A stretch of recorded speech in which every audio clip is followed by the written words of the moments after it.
Mounjaro. You've probably heard the name, maybe seen the headlines. It's a drug for diabetes that has absolutely exploded in popularity for weight loss. But what's the real story here? Well, in this explainer, we're going to cut right through the hype and find out. So, how in the world did a medication designed for type 2 diabetes become one of the biggest names in weight loss? What does it actually do? Is it safe? And what's the catch? Let's dive in. All right, so to really get it, we've got to look past those headlines. Let's start with the absolute basics. What exactly is Mounjaro? Okay, so at its core, Mounjaro's active ingredient is something called Tirzepatide.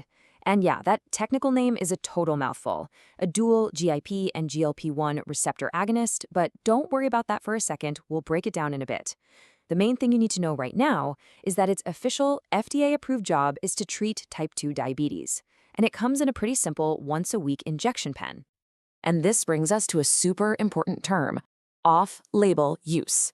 Now, it might sound a little shady, but it's actually completely legal and happens all the time. All it means is a doctor is using their judgment to prescribe a drug for something it's been shown to help with, even if it's not the drug's primary FDA-approved purpose. And for Mounjaro, that something is, you guessed it, weight loss. Now, this is where things can get a little confusing, so let's clear it up. Check this out. Mounjaro and another drug called Zepbound have the exact same active ingredient, Tirzepatide. The only real difference? Zepbound is the brand name that actually got the official FDA stamp of approval specifically for weight loss. Then you've got Ozempic, another name you've heard a ton. It's a different drug, but it's in the same boat as Mounjaro, used off-label for weight loss. Okay, so that's what it is. But here's the million-dollar question. Does this stuff actually work for losing weight? Let's take a look at the evidence. And the evidence is pretty darn strong. What's really crucial here is that a major study looked at people who didn't have diabetes. And what they found was that, yeah, when you combine Mounjaro with diet and exercise, it is highly effective for weight loss. This is key because it means weight loss wasn't just some happy accident they found in diabetes patients.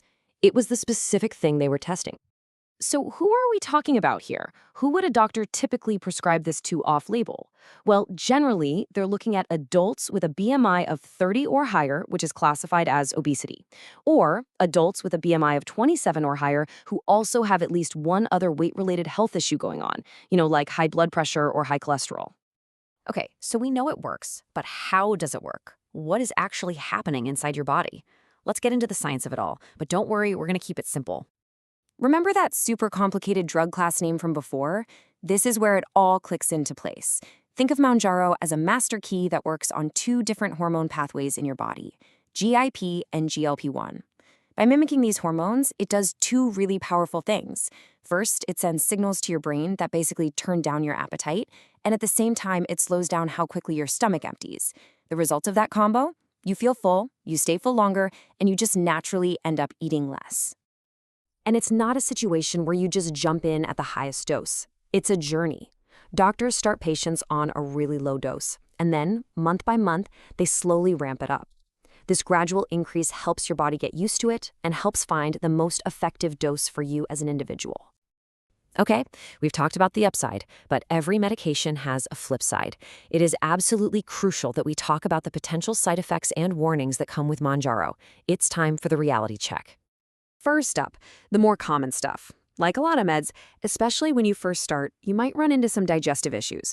We're talking nausea, diarrhea, heartburn. You might also get a little irritation where you do the injection. For most people, this stuff is temporary and kind of fades as their body adjusts. But then there's a list of side effects that are much less common but way more serious. Things like pancreatitis, gallbladder problems, or severe digestive issues that can actually lead to dehydration. These are not things you just wait out. If any of this happens, you call your doctor right away. And then there's this. The FDA's most serious type of warning, which is called a boxed warning. They reserve this for the most significant risks. And for Mounjaro, that risk is thyroid cancer. So what does this warning actually mean? Well, it's really important to know it's based on studies in animals. The true risk in humans isn't fully confirmed. But because that potential is there, doctors take it very, very seriously. They probably won't prescribe Mounjaro if you or a close family member have a history of certain types of thyroid cancer. And for anyone taking it, being vigilant is non-negotiable. Any new lump in your neck, a hoarse voice that won't go away, you report that to your doctor, period. All right, so moving away from the medical side for a second, there are some really practical things to think about. Let's talk about the cost and what this looks like over the long term. The financial piece of this can be a huge hurdle. Because weight loss is an off-label use, many insurance plans just flat out won't cover Mounjaro for that reason. This can leave people facing a very steep out-of-pocket cost, because a lot of times those manufacturer savings programs don't apply to off-label prescriptions either. And this might be one of the most important questions of all. You lose the weight, you're feeling great, but what happens if you stop taking the weekly shots?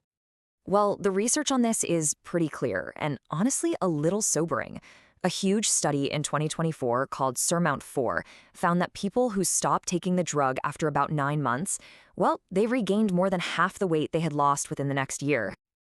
So the takeaway here is pretty unmistakable. Mounjaro isn't a quick fix or a temporary diet aid.